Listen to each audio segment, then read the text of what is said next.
আমি রেলবাগ সাধারণ পাঠাগারকে অসংখ্য ধন্যবাদ জানাই যে এই মাতৃভাষা দিবস, আন্তর্জাতিক মাতৃভাষা দিবস তারা প্রতি বছর পালন করে।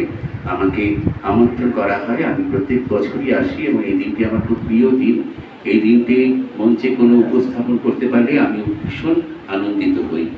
তো আজকে আমি আমার সরস্বতীর পক্ষ থেকে এবং আমাদের আরেকটি সংগঠন, যে সংগঠনে আমি ওতপ্রোতভাবে জড়িত, রেশরা বসন্ত বরণ পরিচালন সমিতি, তার পক্ষ থেকে আমি সকলকে আমন্ত্রণ জানাচ্ছি আগামী 13, 14 এবং 15ই মার্চ আমাদের বসন্ত উৎসব 2025 উপলক্ষে 3 দিনের বর্ণাঢ্য অনুষ্ঠান এবং 14 তারিখ শোভাযাত্রায় আপনাদের সকলের অংশগ্রহণ একান্তভাবে কামনা করি। আমি চাই আপনারা সবাই আসুন। আমরা সরস্বতীর পক্ষ থেকে তো আছি এবং আপনাদের সকলকে ওই অনুষ্ঠানে আমন্ত্রণ জানাচ্ছি। ধন্যবাদ।